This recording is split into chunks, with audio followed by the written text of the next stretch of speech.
राजधानी लखनऊ में विश्व जनसंख्या दिवस के मौके पर मुख्यमंत्री योगी आदित्यनाथ ने नई जनसंख्या नीति जारी कर दी है।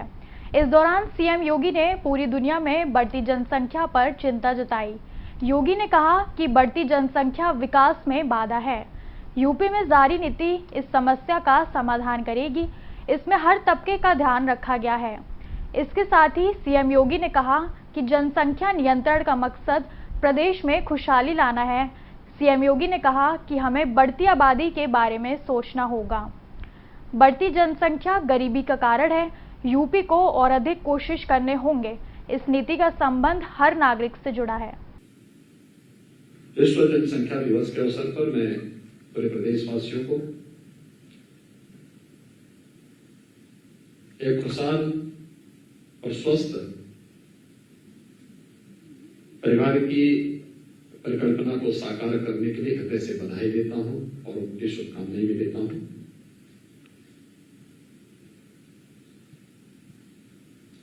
पूरी दुनिया के अंदर एक विषय को लेकर के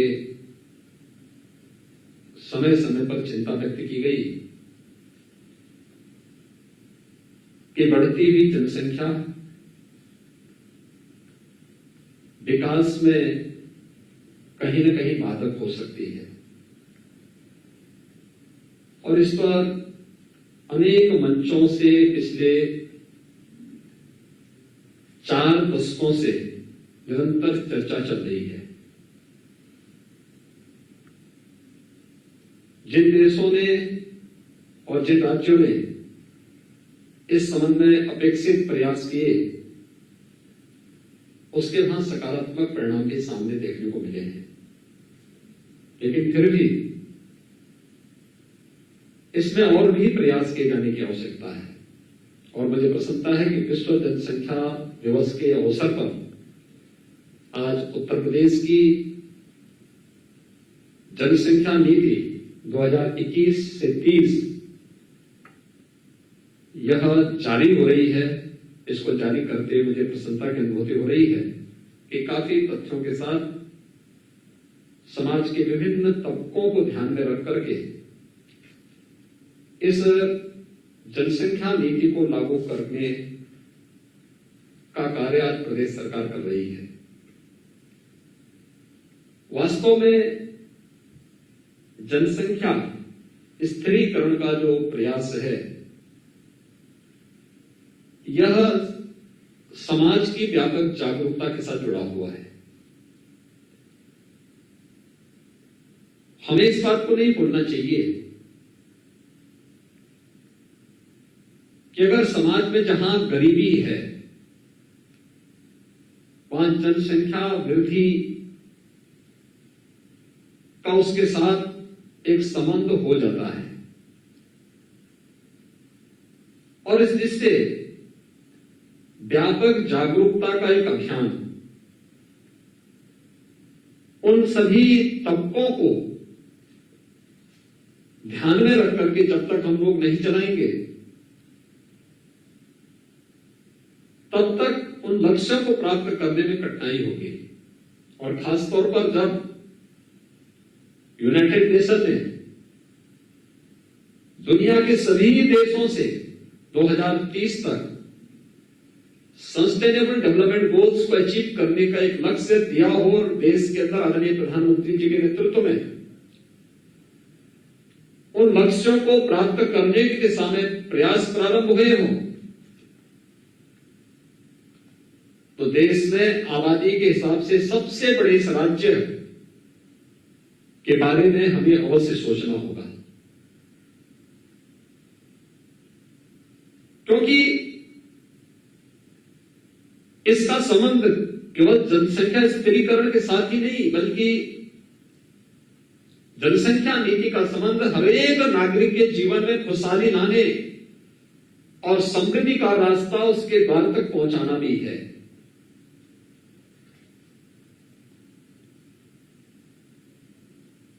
उत्तर प्रदेश विधानसभा में हम लोगों ने 2018 में 2019 में कुछ प्रयास प्रारंभ किए। 2018-19 में देश का पहला विधानमंडल उत्तर प्रदेश विधानमंडल था, जहां पर गांधी जयंती के अवसर पर सस्टेनेबल डेवलपमेंट गोल्स को अचीव करने के लिए 36 घंटे तक अनवरत चर्चा का एक नया रिकॉर्ड बनाया गया। उन गोल्स को अचीव करने के लिए अलग अलग विभागों के द्वारा अंतर विभागीय समन्वय समितियां गठित की गई और उसे निरंतर मंत्री मंडल का एक समूह निरंतर उनकी समीक्षा करता है, उसे फॉलोअप करने के दिशा में प्रयास कर रहा है। लेकिन इसमें समाज के विभिन्न तबकों की भूमिका और उनका योगदान अत्यंत महत्वपूर्ण हो जाता है और इसलिए सबसे पहला कार्य अवेयरनेस का, जागरूकता का, उन तबकों को चिन्हित करना, उनके बीच में अवेयरनेस के इस प्रकार के कार्यक्रम को आगे बढ़ाना।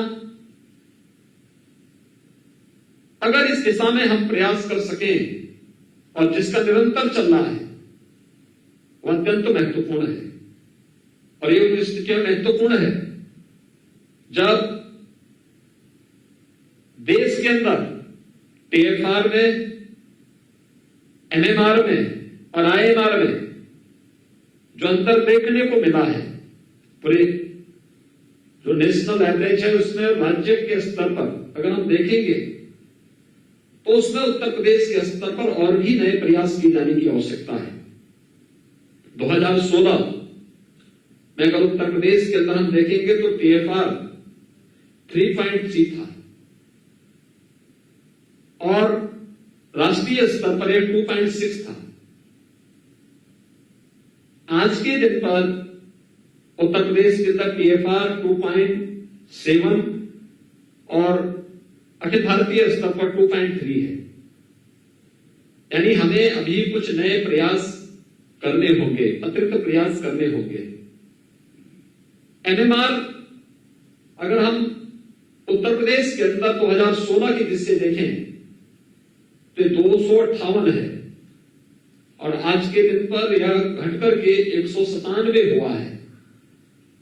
लेकिन अगर अखिल भारतीय स्तर पर हम देखेंगे तो 2016 में ये 178 था और आज के दिन पर 113 है। यानी उत्तर प्रदेश को इस दिशा में और अच्छे प्रयास करने होंगे। आईएमआर 2016 में अगर भारतीय स्तर पर उत्तर प्रदेश में 53 था, आज के दिन पर यह 43 है और अखिल भारतीय स्तर पर 2016 में 42 था, आज 33 है। यानी ये तीनों जो पैरामीटर है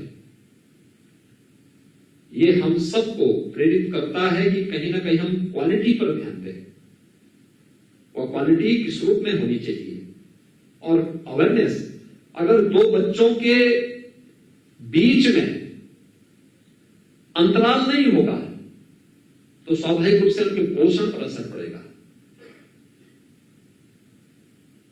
शिशु मृत्यु दर में और मातृ मृत्यु दर को नियंत्रित करने में अत्यंत कठिनाई होगी और उन स्थितियों में हम लोगों को जिन लक्ष्यों को प्राप्त करना है, जिसमें कि नेशनल एवरेज से भी उत्तर प्रदेश पीछे है, यद्यपि पिछले 4-5 वर्षों में जो प्रयास हुए हैं उसके अच्छे परिणाम भी आए हैं, लेकिन अभी और भी अच्छे प्रयास किए जाने की आवश्यकता, और ज्यादा प्रयास किए जाने की आवश्यकता है और उस दिशा में प्रयास करके हम लोग एसडीजी के लक्ष्यों को प्राप्त कर सकते हैं।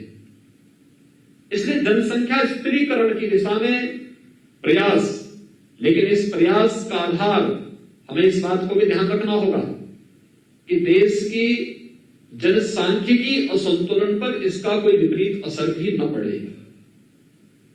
हर तबके को इसके साथ जोड़ना होगा, हर एक तबके को उस जागरूकता अभियान के साथ जोड़ना पड़ेगा, मां और बच्चे के स्वास्थ्य को इसके साथ जोड़ना पड़ेगा।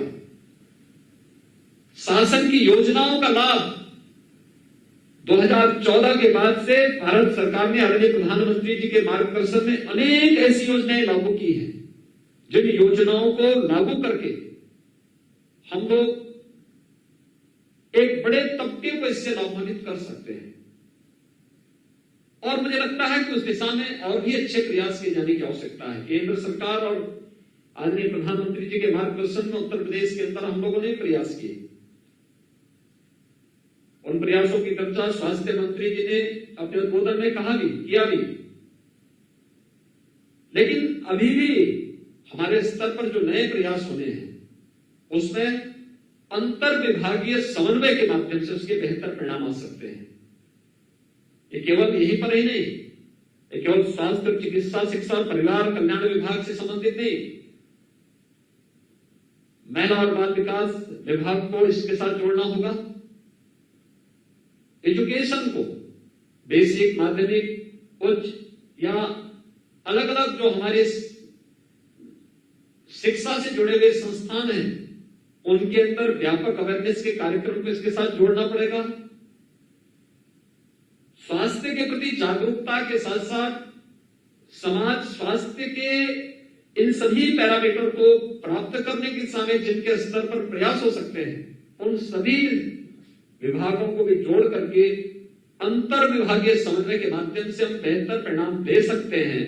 यह हमें विस्मृत नहीं करना चाहिए, क्योंकि हम लोगों ने अंतर विभागीय समन्वय के माध्यम से न केवल दिमागी बुखार को नियंत्रित किया है, बल्कि अंतर विभागीय बेहतर समन्वय के माध्यम से वैश्विक महामारी कोरोना को भी उत्तर प्रदेश ने बहुत अच्छे प्रबंधन के माध्यम से नियंत्रण की ओर ले जाने में सफलता प्राप्त की है।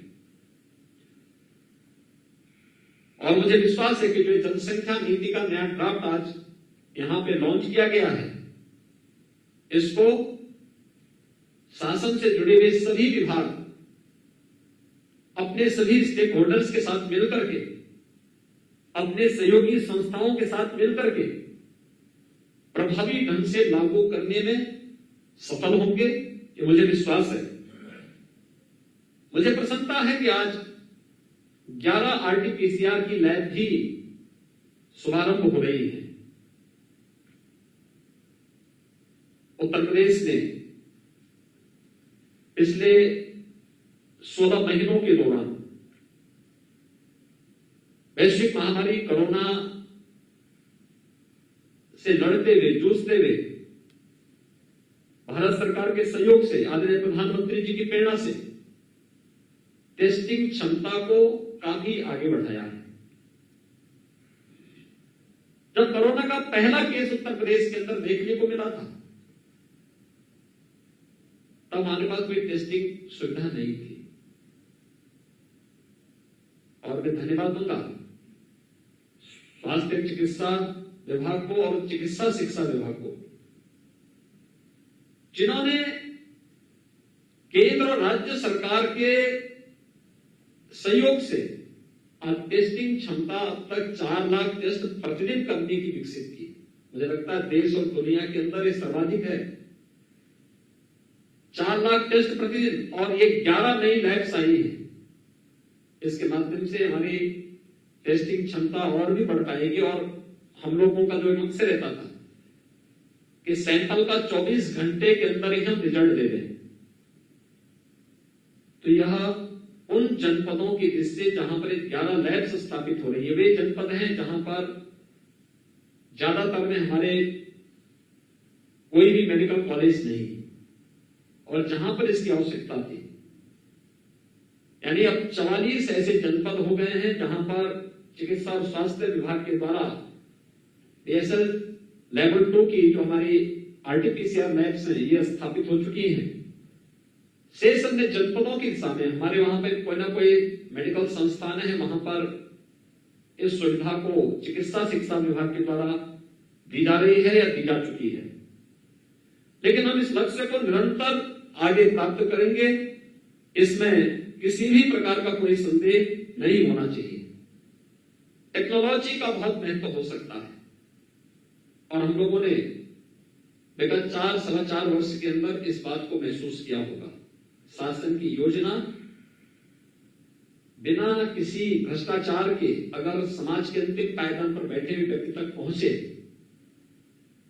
और लाभार्थी योजना का भरपूर लाभ ले सके, 100% लाभ ले सके, तो मानना चाहिए कि शासन की योजना सफल हुई और ये टेक्नोलॉजी से संभव हो पाया। मुझे प्रसन्नता है कि आज प्रदेश के अंदर स्वास्थ्य केंद्रों के बारे में जानकारी लेने और उनकी हर एक गतिविधियों पर नजर रखने के लिए एक CSC PSC लैब का शुभारंभ भी आज यहां पर स्वास्थ्य और चिकित्सा शिक्षा विभाग के द्वारा किया गया है। यह प्रदेश के अंदर जो हमारे लगभग 4600 से अधिक CSC PSC हैं, इन सब के उन्नयन में तो योगदान देगा, क्योंकि ये ऐप आज के दिन पर इसलिए महत्वपूर्ण है। हम लोग वर्तमान में हर एक CSC PSC को किसी न किसी जनप्रतिनिधि या समाज के किसी न किसी माननीय व्यक्ति के द्वारा उसे गोद लिया गया है, और जब वो व्यक्ति उन स्वास्थ्य केंद्रों के साथ जाता है तो अक्सर बहुत सारे लोग ऐसे होते हैं जिन्होंने कभी विजिट नहीं किया केंद्र में, लेकिन आके हमारे पास शिकायत करते हैं। आज हम ऐप को दिखा के उसे कह सकते हैं, आप बताइए कौन सा केंद्र आपका है और आप कितनी बार विजिट किए, हमें एक बार बताइए। दूसरा, वहां क्या क्या सुविधाएं हैं उसको बता सकते हैं कि वहां इतने चिकित्सक हैं, इतने बेड्स हैं, ये फैसिलिटी वहां मौजूद है और ये सुविधाएं हम आने वाले समय में इसको देने जा रहे हैं, दवा की स्थिति ये है। ये कुछ सामान्य जानकारियां भी उनको उपलब्ध कराई जा सकती है। तो इस दृष्टि से मुझे विश्वास है कि हम टेक्नोलॉजी को और अपग्रेड करते हुए इस दिशा में प्रयास करेंगे, और मेरा ये मानना है CSR से हो और अन्य संस्थाओं के सहयोग से, जनप्रतिनिधियों के सहयोग से भी हमारा प्रयास होना चाहिए कि हर CSC PSC तक हमें हेल्थ ATM को पहुंचाना चाहिए। एक नया प्रयोग होगा ये स्वास्थ्य विभाग में टेक्नोलॉजी का इस्तेमाल करते हुए, क्योंकि जितने हमारे अभी तक CSC PSC हैं, इसमें जितना मैन पावर होना चाहिए तमाम प्रयासों के बावजूद उपलब्ध नहीं।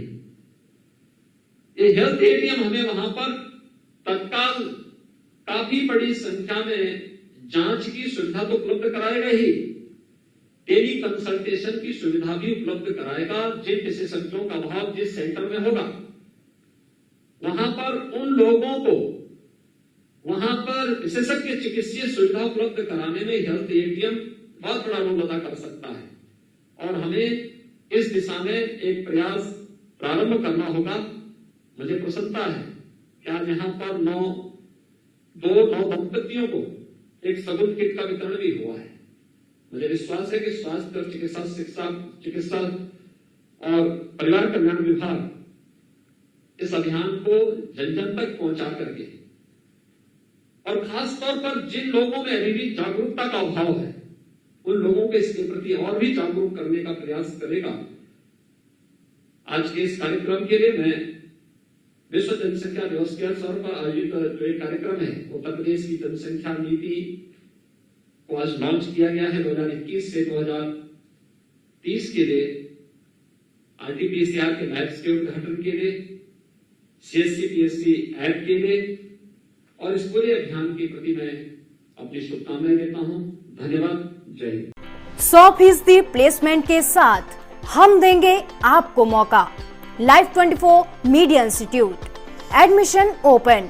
रजिस्ट्रेशन के लिए कॉल करें 95604 64170 95604 64170।